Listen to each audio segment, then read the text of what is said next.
जय हिंद दोस्तों। आज के इस क्लास में हम लोग कवर करेंगे बीए फिफ्थ सेमेस्टर में जो आपका एग्जाम हुआ है हिस्ट्री, मेडिवल हिस्ट्री, मध्यकालीन इतिहास का। ठीक है, ये ऑप्शनल पेपर था। इसमें HIS 302, HIS 303 और HIS 304।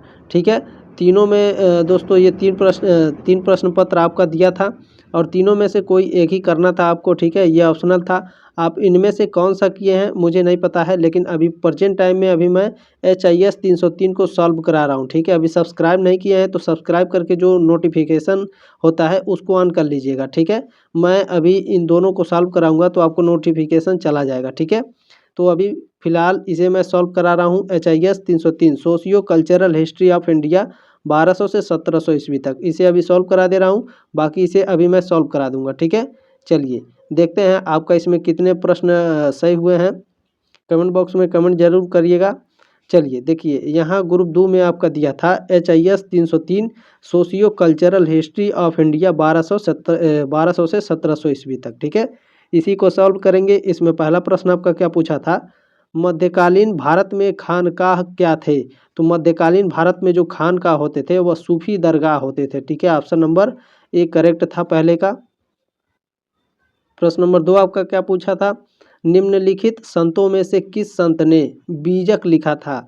तो बीजक को किसने लिखा था, तो कबीरदास जी ने लिखा था। दूसरे का ऑप्शन नंबर बी हमारा करेक्ट था। ठीक है, चलिए तीसरा प्रश्न क्या पूछा था इसमें, किसके शासनकाल में सबसे अधिक मंगोल आक्रमण हुए।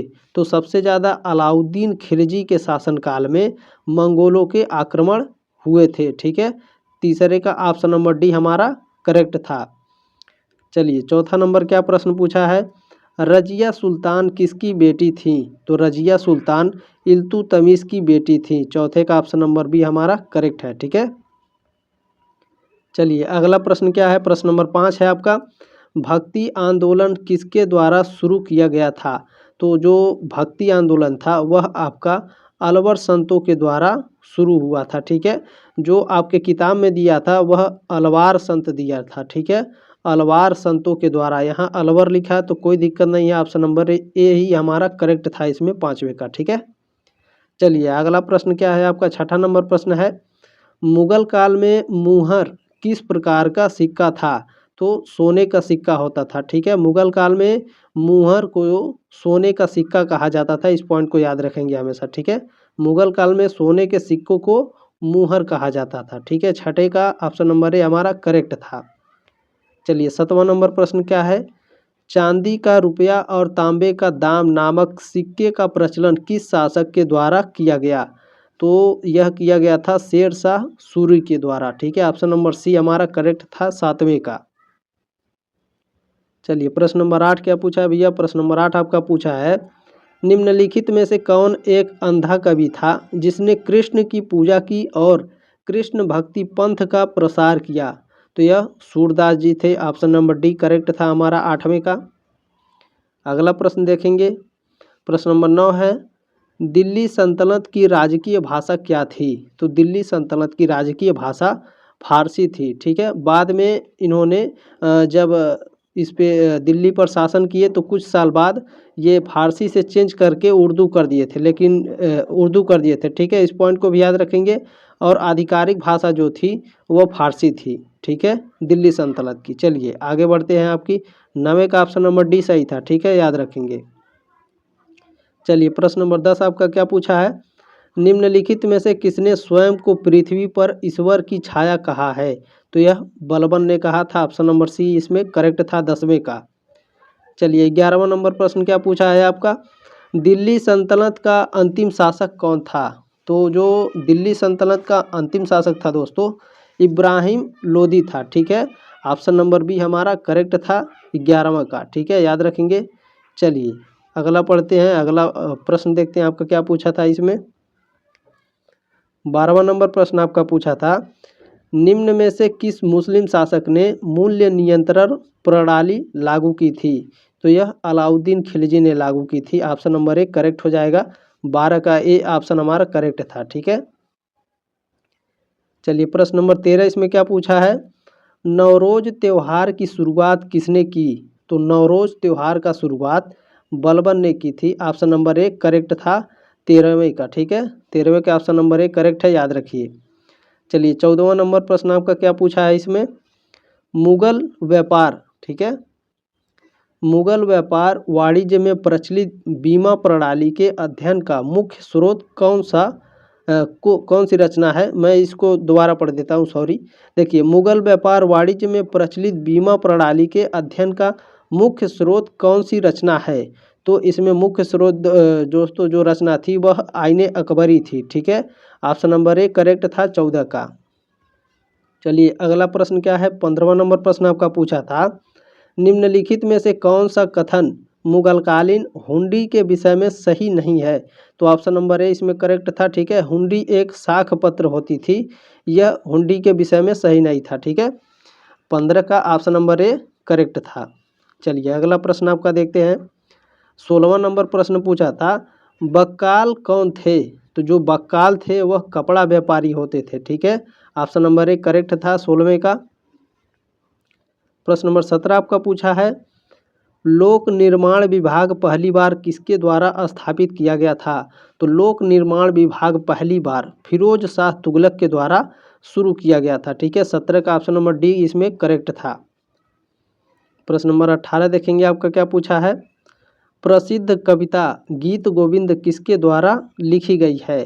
तो गीत गोविंद जयदेव के द्वारा लिखी गई है, ठीक है। 18 का ऑप्शन नंबर बी करेक्ट था। प्रश्न नंबर 19 आपका पूछा दोस्तों, निम्नलिखित में से कौन मुगल कालीन आयातित वस्तुओं में सबसे प्रमुख था। यानी दोस्तों मुगल काल में सबसे ज़्यादा क्या आयात किए जाते थे, यानी विदेशों से मुगल काल में क्या मंगाया जाता था सबसे ज़्यादा भारत में। तो सबसे ज़्यादा घोड़े मंगाए जाते थे, ठीक है। 19 का ऑप्शन नंबर डी करेक्ट है इसमें, 19 का डी ऑप्शन करेक्ट था, ठीक है। प्रश्न नंबर 20 है इसमें, हालांकि सूती वस्त्र छोड़ करके जो कच्चा रेशम होते थे उसका भी आयात होता था, लेकिन कच्चा रेशम आपका ऑप्शन में दिया नहीं है, ठीक है। घोड़े भी होते थे, तो घोड़ा ऑप्शन नंबर डी हमारा सही था इसमें, ठीक है। याद रखिएगा कौन सा ऑप्शन है घोड़ा, ऑप्शन नंबर डी है, ठीक है।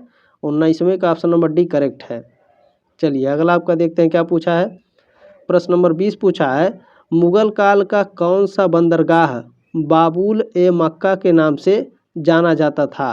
तो सूरत बंदरगाह को जाना जाता था, ठीक है। 20 का ऑप्शन नंबर ए करेक्ट है। प्रश्न नंबर 21 क्या है, सूफी परंपरा में पीर का क्या अर्थ है। तो सूफी परंपरा में जो पीर का अर्थ होता है वह सूफियों के गुरु होते थे, ठीक है। सूफी परंपरा में जो पीर होते थे क्या होते थे, सूफियों के गुरु होते थे, ठीक है। याद रखेंगे 21 का ऑप्शन नंबर बी हमारा करेक्ट था इसमें, ठीक है। चलिए 22 नंबर प्रश्न आपका क्या पूछा है। 22 नंबर प्रश्न है, तूती ए हिंदुस्तान यानी भारत का तोता के नाम से किसे जाना जाता था। तो अमीर खुसरो को जाना जाता था, ठीक है। 22 का ऑप्शन नंबर ए करेक्ट है। प्रश्न नंबर 23 क्या है आपका, शेख निजामुद्दीन औलिया किसके शिष्य थे। तो शेख निजामुद्दीन औलिया बाबा फरीद के शिष्य थे। 23 का ऑप्शन नंबर सी करेक्ट है। प्रश्न नंबर 24 क्या है आपका, दिल्ली सल्तनत में इक्ता व्यवस्था की शुरुआत किसने की। तो इक्ता व्यवस्था की शुरुआत इल्तुतमिश ने की थी, ठीक है। दोस्तों जो मैंने क्लास कराया था, ठीक है, जो नोट्स पढ़ाया था मैंने, नोट्स से कई सारे क्वेश्चन आपके आए हैं इस क्लास में, ठीक है। तो जो लोग नोट्स को ध्यान से पढ़े होंगे काफ़ी प्रश्न उनको मिले होंगे, ठीक है। 24 का ऑप्शन नंबर डी करेक्ट था। प्रश्न नंबर 25 इसमें पूछा है आपका, निम्नलिखित में से किस शासक के समय कश्मीर के रेशम पर राज्य का एकाधिकार स्थापित किया गया था। तो यह अकबर के शासनकाल में, ठीक है। ऑप्शन नंबर सी करेक्ट है 25 का। चलिए 26 नंबर प्रश्न आपका क्या पूछा था, मुगल कालीन भारत में तंजौर किस लिए प्रसिद्ध था। तो तंजौर किस लिए प्रसिद्ध था, तो धातु जड़ाई कला के लिए प्रसिद्ध था, कला के लिए भी प्रसिद्ध थे, ठीक है। मुगल कालीन भारत में जो तंजौर है वह कला के लिए भी प्रसिद्ध थे और धातु जड़ाई कला के लिए भी प्रसिद्ध थे, याद रखेंगे, ठीक है। कला मतलब पेंटिंग वगैरह, ठीक है, इस पॉइंट को भी याद रखेंगे। तो 26 का ऑप्शन नंबर डी हमारा करेक्ट था, ठीक है। चलिए 27वां आपका क्या पूछा है, मुगल कालीन भारत में नील उत्पादन का सबसे प्रसिद्ध केंद्र कौन था। तो नील उत्पादन का जो सबसे प्रसिद्ध केंद्र था बयाना और सरखेज दोनों था, ठीक है। ऑप्शन नंबर डी हमारा करेक्ट था 27 का, बी और सी दोनों। चलिए 28 नंबर क्या प्रश्न था आपका, ददनी प्रथा किससे संबंधित था? तो ददनी प्रथा वस्त्र उद्योग से संबंधित था। ऑप्शन नंबर ए करेक्ट हो जाएगा। ठीक है, 28 का ऑप्शन नंबर ए करेक्ट है। नोट्स अगर ध्यान से पढ़े होंगे तो आपका उत्तर सही गया होगा। 29 नंबर प्रश्न, शबनम और गंगाजल किसकी उत्तम श्रेणी की किस्म है? संगमरमर, शीशा, सोना या मलमल? तो इसका उत्तर मैं खोज नहीं पाया हूँ दोस्तों। ठीक है, कमेंट जरूर करिएगा 29 नंबर प्रश्न का कि इसमें से आप कौन सा लगा कर आए हैं, ए बी सी डी। तो ठीक है, जिस पर ज़्यादा कमेंट होंगे वही ऑप्शन सही होगा। ठीक है, याद रखेंगे, क्योंकि दोस्तों एक तरीके से मैं इस तरह से देखूं, देखिए संगमरमर, शीशा और सोना ये तीनों क्या हैं? ये तीनों कठोर हैं। ठीक है, क्या है? कठोर है। जबकि मलमल क्या है? मलमल वस्त्र से संबंधित है। ठीक है, मलमल क्या है? वस्त्र से संबंधित है। तो इसमें ऑप्शन नंबर डी भी करेक्ट हो सकता है। बाकी आप लोग बताइएगा इसमें से कौन सा सही है 29 का। ठीक है, कमेंट जरूर करिएगा, मैं वेट करूँगा, ताकि और भी जितने भी स्टूडेंट हैं, छात्र छात्रा हैं, सभी का डाउट क्लियर हो सके। ठीक है, चलिए 30 नंबर प्रश्न आपका क्या पूछा था? भारत में सूफी संप्रदाय के संस्थापक कौन थे? तो भारत में सूफी संप्रदाय के संस्थापक ख्वाजा मोइनुद्दीन चिश्ती थे। 30 का ऑप्शन नंबर एक करेक्ट था। चलिए 31 नंबर प्रश्न आपका क्या पूछा था इसमें? संतलत काल में सार्वजनिक वितरण प्रणाली किसने प्रारंभ की थी? तो संतलत काल में जो सार्वजनिक वितरण प्रणाली यानी बांटने वाली प्रणाली जो थी, वह अलाउद्दीन खिलजी ने आरंभ की थी। ठीक है, वितरण प्रणाली को कितने आरंभ किया था? अलाउद्दीन खिलजी ने। 31 का ऑप्शन नंबर ए करेक्ट है। चलिए 32 नंबर प्रश्न क्या है आपका? घड़ी अथवा गृह कर लगाने वाला दिल्ली का प्रथम सुल्तान कौन था? तो अलाउद्दीन खिलजी था। ऑप्शन नंबर बी करेक्ट था आपका 32 का। अगला प्रश्न क्या है आपका? दीवाने कोही नामक कृषि विभाग का निर्माण किया, किसने किया भैया? तो मोहम्मद बिन तुगलक ने किया था। ठीक है, दीवाने कोही नामक कृषि विभाग का निर्माण किसने किया था? मोहम्मद बिन तुगलक ने। 33 का ऑप्शन नंबर डी करेक्ट था। चलिए 34 नंबर प्रश्न आपका क्या पूछा था? किस सुल्तान के काल में खालिसा भूमि अधिक पैमाने में विकसित हुई? तो यह अलाउद्दीन खिलजी के शासनकाल में खालिसा भूमि सबसे अधिक पैमाने पर विकसित हुई थी। नोट्स में पढ़ाए थे आपको। चलिए बी ऑप्शन करेक्ट था आपका 34 का। प्रश्न नंबर 35 है, गज ए इलाही का प्रयोग किसने किया? तो गज ए इलाही का प्रयोग अकबर ने किया। ऑप्शन नंबर एक करेक्ट था 35 का। चलिए अगला प्रश्न आपका देखते हैं। प्रश्न नंबर 36 आपका क्या पूछा था? सुप्रसिद्ध मध्यकालीन संत शंकरदेव संबंधित थे। तो जो शंकरदेव थे वह वैष्णव संप्रदाय से संबंधित थे। 36 का ऑप्शन नंबर बी करेक्ट है। प्रश्न नंबर 37 आपका क्या पूछा था? रामानुजाचार्य किससे संबंधित हैं? तो रामानुजाचार्य विशिष्ट द्वैतवाद से संबंधित है। ठीक है, याद रखेंगे रामानुजाचार्य किससे संबंधित है? विशिष्ट द्वैतवाद से। 37 का ऑप्शन नंबर सी करेक्ट है। प्रश्न नंबर 38 आपका क्या है? कामरूप में वैष्णव धर्म को लोकप्रिय बनाया। जो कामरूप धर्म में वैष्णव धर्म को किसने लोकप्रिय बनाया था? तो यह शंकर देव ने बनाया था। ऑप्शन नंबर डी करेक्ट है 38 का। चलिए 39 नंबर प्रश्न आपका क्या पूछा था? निम्नलिखित में से किस भक्ति संत ने अपने संदेश के प्रचार के लिए सबसे अधिक हिंदी का प्रयोग किया? तो सबसे अधिक हिंदी का प्रयोग रामानंद जी ने किया था। ठीक है, भक्ति संत ने अपने संदेश के प्रचार के लिए सबसे पहले हिंदी का प्रयोग किसने किया? रामानंद ने किया। ठीक है, पढ़ने में कभी कभी थोड़ी गलती होती है, तो आप लोग थोड़ा मैनेज करिए। ठीक है, प्रश्न नंबर 40 आपका क्या है? कबीर और धर्मदास के मध्य संवादों के संकलन का शीर्षक है। तो इनके संवादों के बीच में जो शीर्षक है वह है अमर मूल। ठीक है, ऑप्शन नंबर बी करेक्ट है हमारा 40 का। प्रश्न नंबर 41 है आपका, मध्यकालीन भारत के निम्नलिखित में से किस संत का जन्म प्रयाग में हुआ था? तो जो रामानंद जी थे इनका जन्म कहाँ हुआ था? प्रयाग में। ठीक है, 41 का ऑप्शन नंबर बी करेक्ट है। प्रश्न नंबर 42 आपका क्या पूछा था? चैतन्य महाप्रभु किस संप्रदाय से संबंध है? तो चैतन्य महाप्रभु वैष्णव संप्रदाय से संबंधित है। ठीक है, 42 का ऑप्शन नंबर ए हमारा करेक्ट था। 43 नंबर प्रश्न क्या पूछा था? विनय पत्रिका के रचयिता हैं। तो विनय पत्रिका के रचयिता कौन है भैया? तो तुलसीदास जी हैं। ठीक है, ऑप्शन नंबर ए करेक्ट हो जाएगा 43 का। अगला प्रश्न देखेंगे आपका क्या पूछा है 44 नंबर। देखिए, शेख निजामुद्दीन औलिया की दरगाह स्थित है, बताइए। शेख निजामुद्दीन, ठीक है, निजमुद्दीन लिखा है, निजामुद्दीन है, ठीक है। शेख निजमुद्दीन औलिया की दरगाह कहाँ स्थित है? तो यह कहाँ स्थित है भैया? दिल्ली में स्थित है, ठीक है। ऑप्शन नंबर सी करेक्ट था 44 का। अगला प्रश्न आपका पूछा था 45 नंबर, रामचरितमानस नामक ग्रंथ के रचयिता थे। तो रामचरितमानस नामक ग्रंथ के रचयिता तुलसीदास जी थे। ऑप्शन नंबर 1 करेक्ट है इसमें 45 का, ठीक है। चलिए 46 नंबर प्रश्न क्या है आपका? कौन सा सूफी संत महबूब ए इलाही कहलाता था? बताइए। तो इसमें ऑप्शन नंबर डी आपका करेक्ट था, ठीक है। शेख निजामुद्दीन औलिया महबूब ए इलाही कहलाता था, ठीक है। 46 का ऑप्शन नंबर डी सही है आपका। प्रश्न नंबर 47 का पूछा है, निम्नलिखित में से कौन इस्लाम से प्रभावित था? ठीक है, बताइए कौन सा इसमें 4 आपका नाम दिया है, चैतन्य महाप्रभु, मीराबाई, नामदेव और वल्लभाचार्य। तो इसमें जो नामदेव थे, ठीक है, यह इस्लाम से प्रभावित थे। 47 का ऑप्शन नंबर सी आपका करेक्ट है, ठीक है।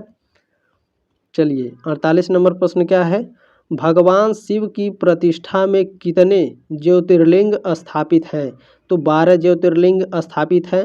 हिंदू धर्म की मान्यता के अनुसार इन 12 ज्योतिर्लिंग का दोस्तों जो भ्रमण कर लेते हैं उनको मुक्ति मिल जाती है, ठीक है। वह दोबारा जन्म नहीं लेते हैं, ऐसी मान्यता है हिंदू धर्म में।